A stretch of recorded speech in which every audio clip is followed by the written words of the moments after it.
So now IPO की दुकान खुल चुकी है। आईपीओ का बाजार अब ओपन हो चुका है क्योंकि मार्केट है 52 वीक हाई पर, और ऐसे में मार्केट के अंदर धड़ाधड़ आईपीओ की लिस्टिंग होती है क्योंकि अच्छे खासे लिस्टिंग गेन्स आपको देखने को मिलते हैं। अभी हमारे सामने दो आईपीओ है। एक आईपीओ यहाँ पर ओपन हो चुका है आइडिया 4, जो कि अभी अभी फुल्ली सब्सक्राइब भी हो चुका है। दूसरा आपका कल यहाँ पर ओपन होने वाला है साइंट डीएलएम। अब ये दोनों आईपीओ में से कौन सा सबसे ज्यादा इंटरेस्टिंग है, कौन सा आपको सबसे ज्यादा गेन देगा, इसके ऊपर हम पूरी बात करेंगे, फुल्ली एनालिसिस करेंगे इनके बिजनेस को और आगे कौन बेनिफिट देगा आपको लॉन्ग टर्म में रखने पर। तो अभी आपके सामने आइडिया 4 जो और डीएलएम है, साइंट डीएलएम के आईपीओ के प्राइसेस आपको पता हो गए। हम इंपॉर्टेंट चीजों पर बात करते हैं, आईपीओ के प्राइस को साइड में रखते हैं क्योंकि आईपीओ के प्राइस से हमें कोई लेना देना नहीं है। हम बात करेंगे इसकी वैल्यूएशन, इसके फाइनेंशियल और इनके कामों के ऊपर। तो आइडिया फोर्स को सबसे पहले लेते हैं। Idea force technology limited IPO. ये कंपनी क्या करती है? ये कंपनी आपको लग रहा होगा ये एक सॉफ्टवेयर कंपनी है। एक्चुअल में एक सॉफ्टवेयर कंपनी नहीं है, ये मैन्युफैक्चरिंग कंपनी है और ये मैन्युफैक्चर करती है अनमैन्ड एयरक्राफ्ट सिस्टम।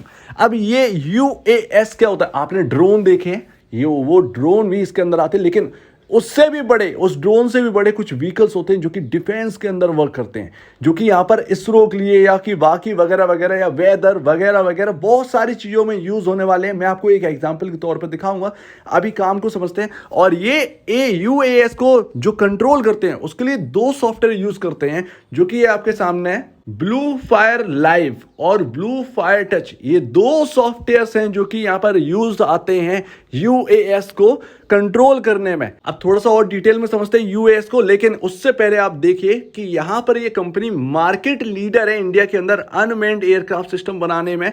इसके साथ साथ 7th रैंक है पूरे वर्ल्ड के अंदर इस कंपनी की इस यूएएस में। इसके साथ साथ 50% अप्रोक्सीमेटली 50% मार्केट शेयर जो है ना वो इनके हाथ है। अब आपके सामने एग्जांपल है यूएवी का, यानी कि अनमैन्ड एयरक्राफ्ट व्हीकल। अब आपको ये देखकर इसके काम समझ में आ गए होंगे कि ये कहाँ कहाँ जगह पर ये वर्क हो सकता है। डिफेंस में आता है, बिल्कुल बहुत बड़ा रोल है डिफेंस के अंदर। आपका जो नासा और इसरो है, जिस तरीके से स्पेस एजेंसीज है, उनके लिए कितना इंपॉर्टेंट है ये एयरक्राफ्ट। अब ये अनमैन्ड इसलिए कहलाते हैं क्योंकि इसके अंदर पायलट नहीं होता, पायलट कंट्रोल करता है इसे। किसी भी बिल्डिंग से, किसी भी चलते चलते भी आप कंट्रोल कर सकते हैं। आपके पास लैपटॉप होने चाहिए। एक एग्जांपल के तौर पर इंटरस्टेलर अगर आपने देखी होगी तो इंटरस्टेलर के अंदर किस तरीके से वो जो एक मक्के की खेती होती है उसके अंदर गाड़ी दौड़ाते दौड़ाते वो लैपटॉप से कंट्रोल करता है।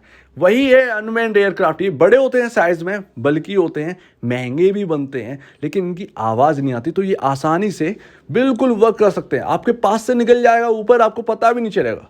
तो ये कॉस्टली इसीलिए बनते ही है, ठीक है ना। तो ये डिफेंस के अंदर आप समझ गए हो कितना बड़ा रोल निभा सकते हैं और निभा भी रहे हैं। आप यूएस के अंदर देखिए, यूएस के अंदर बहुत ज़्यादा इनका यूज़ होने लगा है।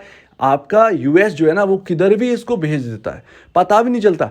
आपका यूक्रेन के अंदर अगर आप देखें तो इनका यूज़ बहुत ज़्यादा हुआ है। बॉम्बिंग में अगर आप करना चाहें तो बॉम्बिंग में कर सकते हैं, इनका यूज़ वगैरह वगैरह हर चीज़ में यूज़ हो सकता है। इसरो चाहे तो इसको ऊपर भेजकर वेदर का अपडेट ले सकती है। बहुत सारे काम जो है ना वो निकल सकते हैं, लेकिन हाँ कॉस्टली भी बैठता है, तो वो कॉस्टली की कोई बात है ही नहीं। ये रहा इनका काम। ड्रोन भी है, बाकी वगैरह वगैरह बहुत अच्छे से वर्क करते हैं ये। तो अभी आपको काम समझ में आ गया होगा। अब थोड़ा सा फाइनेंशियल की ओर चलते हैं। तो फाइनेंशियल क्या कहते हैं, तो अर्निंग पर शेयर है इसका 7.68 का, और यहाँ पर पी रेशियो 87.54 है, जो कि यहाँ पर बता रहे हैं कि लिस्टिंग गेन आपका 100% का हो सकता है। 100% का लिस्टिंग गेन अगर होता है तो यहाँ पर ऑलमोस्ट यहाँ पर पी रेशियो ना काफ़ी हाई वैल्यूएशन यहाँ पर देखने को मिलेगी और पी रेशियो काफ़ी हाई पर होगा। तो इस हिसाब से कहीं ना कहीं लिस्टिंग के बाद कहीं ना कहीं प्रॉब्लम आ सकती है थोड़ी सी, लेकिन काम को देखें तो बहुत इंपॉर्टेंट वर्क है और एक लौती लिस्टेड कंपनी है। हो सकता है कि मार्केट इसको प्रीमियम पर ही रखे, तो पहले लिस्ट होने दीजिए, तब उसके बाद देखिएगा लॉन्ग टर्म का। फिलहाल जो गेंस के लिए लगा रहे हैं बिल्कुल लगा दीजिए। यहाँ पर 100% का लिस्टिंग गेंस बता रहे हैं। तो अभी कंपनी के फाइनेंशियल के ऊपर बात करेंगे। टोटल रेवेन्यू आपके सामने ये रहा, आपके सामने सितंबर तक का दिख रहा है, यानी कि 2 क्वार्टर का दिख रहा है, यानी कि जून और सितंबर का। दो क्वार्टर आपके सामने दिख रहे हैं। दो क्वार्टर में इनका टोटल रेवेन्यू 143 करोड़ है। पिछले साल पूरे साल का जो रेवेन्यू है ना वो 161 करोड़ है, यानी कि दो क्वार्टर और जोड़ेंगे तो पिछले साल के रेवेन्यू को सरपास कर देंगे। कुल मिलाकर प्रॉफिटेबल कंपनी है। 45 करोड़ का प्रॉफिट है दो क्वार्टर का। पिछले साल ही 44 करोड़ का प्रॉफिट था। इस साल देखिए 1 करोड़ से बीट कर दिया, दो क्वार्टर ने से बीट कर दिया। तो अभी दो क्वार्टर के अपडेट होना बाकी है। अभी हमने आइडिया फोर्स का देखा, अब हम देखते हैं साइंट का। उसके बाद लास्ट में हम कंक्लूजन निकालते हैं कौन सा आईपीओ कितना ज़्यादा बेहतर है। तो साइंट डीएलएम का आईपीओ के बारे में अगर आप देखें तो कंपनी करती क्या है, कंपनी एक इलेक्ट्रॉनिक मैन्युफैक्चरिंग सर्विसेज का वर्क करती है और सॉल्यूशन भी प्रोवाइड करवाती है। इसका मतलब ये है कि इम्पोर्टेंट जो है, जो रोल है वो बहुत ही इंपॉर्टेंट है किसी प्रोडक्ट को बनाने में, क्योंकि ये बनाते हैं पीसीबी। अब पीसीबी क्या होता है, ग्रीन कलर की प्लेट होती है। अगर आपने कोई भी सामान तोड़ा हो, कोई भी इलेक्ट्रॉनिक सामान, तो ग्रीन कलर की होती है। उसके अंदर बहुत सारे सर्किट्स या वगैरह वगैरह आपको देखने को मिलेंगे जुड़े हुए। तो बहुत ही इंपॉर्टेंट ये एक तरीके से ना एक प्लेट है।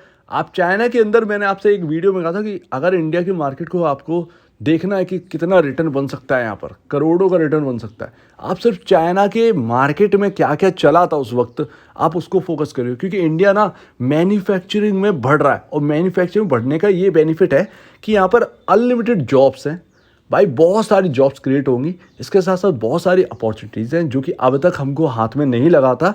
अब हम जिस तरीके से मैन्युफैक्चरिंग में आगे बढ़ रहे हैं तो हम देखेंगे कि बहुत सारी जॉब्स और आती हुई कंपनियां जो कि मैन्युफैक्चरिंग के लिए आ रही हैं और यहीं पर सामान बेचेंगी, तो उससे ऑब्वियस ही बात है सबको ही फ़ायदा होगा। तो ऐसे में ये कंपनी आगे बहुत वर्क आएगी, बहुत काम आएगी। और उनको जब प्रोडक्ट जो बनाने आ रहे हैं इंडिया के अंदर, तो उनको तो पीसीबी चाहिए ही होगा। हर चीज़ में पीसीबी का यूज़ है, तो पीसीबी चाहिए तो ये है, ठीक है ना। तो अभी नहीं तो अगले 1.5 से 2 साल 3 साल बाद यहाँ पर जो है ना इनकी इंपॉर्टेंस आपको समझ में आएगी, पीसीबी की क्या इंपॉर्टेंस है और ये कंपनी किस तरीके से बढ़ती है, मार्केट शेयर गेन कर लेगी है। और यही नहीं, इसके साथ साथ सेफ्टी क्रिटिकल सिस्टम भी बनाते हैं, जैसे कॉकपिट्स है, इनफ्लाइट सिस्टम और लैंडिंग सिस्टम और मेडिकल डायग्नोस्टिक इक्विपमेंट्स भी। इनके सबसे बड़े कॉम्पिटिटर जो है वो है आपका हनीवेल इंटरनेशनल, आपने सुना ही होगा, यूएस की कंपनी है।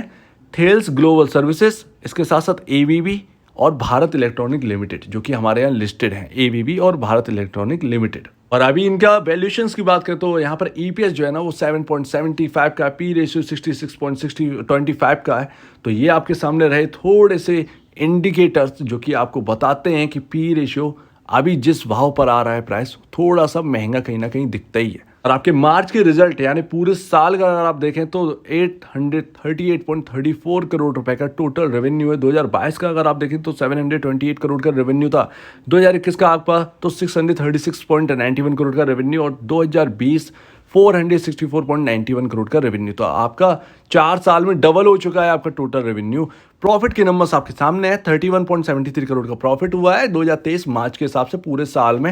इसके साथ साथ 2022 में 39.80 करोड़ का प्रॉफिट था, 2021 में आपका 11.81 करोड़ का, और 2020 में माइनस में थी कंपनी, 6.70 करोड़ का नेगेटिव था, यानी कि लॉस मेकिंग कंपनी थी। तो प्राइस आप देख लीजिए इन आईपीओ की, बट यहाँ पर मैंने आपके सामने इसके बिजनेस को आपके सामने रखा, बिजनेस के बारे में बताया, इसके फाइनेंशियल, इसके वैल्यूएशन, दोनों कंपनी में से अब कौन सा बेहतर है। देखिए साइंट डीएलएम हो चाहे आपका आइडिया फोर्ज, पी रेशियो के हिसाब से ये थोड़े से प्रीमियम पर आ रहे हैं, और जब लिस्टेड होंगे तो बता रहे हैं कि साइंट में 100 रुपए प्लस का यहाँ पर जो है ना लिस्टिंग गेंस आपको देखने को मिल सकता है, और आइडिया फोर्ज में आपको 100% लिस्टिंग गेंस आपको देखने को मिल सकता है। इस हिसाब से अगर ऐसे लिस्ट होंगे तो पी रेशियो ऑब्वियसली बात है काफ़ी ज़्यादा महंगे होंगे। तो यहाँ पर महंगापन तो दोनों में ही है, इसमें कोई शक की बात नहीं कि महंगापन नहीं है, वो कहीं ना कहीं आगे करेक्ट होता हुआ नज़र भी आ सकता है, लेकिन वो आगे की बात है, तब की तब देखेंगे। फिलहाल यहाँ पर ये समझ में आ रहा है कि साइंट भी छोटी मोटी कंपनी नहीं है और आइडिया फोर्ज भी बिल्कुल भी छोटी कंपनी नहीं है। तो कुल मिलाकर दोनों कंपनियों का ना इस वक्त तो शायद आपको देखने को मिलेगा कि इस वक्त इतना ज़्यादा क्रेज़ नहीं है, लेकिन अगले 5 साल में आप देखिएगा जब मैन्युफैक्चरिंग स्टार्ट होगी बहुत तगड़े तरीके से, तो पीसीबी की नीड होगी, और पीसीबी में साइंट डीएलएम कितनी तेज़ी से आगे बढ़ती हुई नज़र आ सकती है।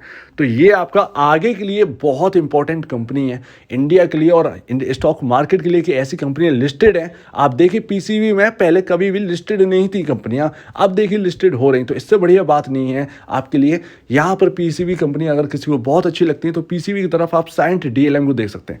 इसके साथ साथ आइडिया फोर्ज में जिसको इंटरेस्ट आ रहा हो, डिफेंस के अंदर किसी को इंटरेस्ट हो कि यार किस तरीके से वर्क करता है यूएवी, आपके अंदर इतना इंटरेस्ट है तो आप आइडिया फोर्ज की तरफ देखिए, क्योंकि आइडिया फोर्ज आगे बहुत अच्छी खासा रोल निभा सकती है और अच्छा खासा गेन यहाँ पर जो है ना ले सकती है। लिस्टिंग गेन के हिसाब से दोनों ही आईपीओ बहुत ही बेहतर है, जिधर भी आप लगा दें, जहां भी आपको मिल जाए, इसमें कोई शक की बात नहीं। लेकिन लॉन्ग टर्म में थोड़ा सा कहीं ना कहीं प्रीमियम पर हैं ये स्टॉक्स। सबसे ज़्यादा आइडिया फोर्ज पर ध्यान दीजिए क्योंकि एक लौती लिस्टेड कंपनी है। पीसीबीज में तो थोड़ी सी लिस्टेड आपको मिल जाएंगी कंपनियां, इसमें कोई शक की बात नहीं है। तो उम्मीद है आपको ये एनालिसिस अच्छा लगा। इसे जिसमें भी इंटरेस्ट है वो उधर की तरफ चला जाए, लेकिन ये सारे जो आपको बेनिफिट देंगे ना वो अगले 3 से 5 साल में देखने को मिलेगा कि अच्छा खासा जो गेन आप कमाएंगे वो अगले 3 से 5 साल में होगा। क्योंकि अभी जो है इस वक्त अगर आप देखें तो मैन्युफैक्चरिंग इतनी ज़्यादा हमारे यहाँ नहीं बढ़ी है, तो साइंट डीएलएम जो है ना वो इतना बहुत तेज ग्रो करती हुई नजर नहीं आई। जैसे ही 3-4 कंपनियां मैन्युफैक्चरिंग के लिए आएंगी तो उसमें पीसीबी की नीड होगी और फिर यहाँ पर पीसीबी में इनका काम चौकस होता हुआ नजर आएगा।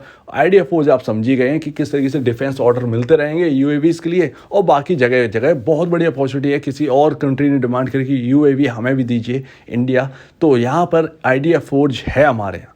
तो यार ये आगे बहुत बड़े गेन्स आपको ना मिल सकते हैं अगर आपके पोर्टफोलियो में ये रखे होंगे लॉन्ग टर्म में। तो लॉन्ग टर्म में थोड़ा सा जब लिस्टेड हो तब थोड़ा सा वैल्यूएशन जरूर देखिएगा कि पी रेशियो कहाँ पर है, क्योंकि ये भी देखना जरूरी है। हम लॉन्ग टर्म करके सब कुछ नहीं कह सकते। अगर बहुत ज़्यादा महंगे हो तो फिर कोई मतलब नहीं है, क्योंकि कहीं ना कहीं करेक्ट होते हुए आ सकते हैं नज़र।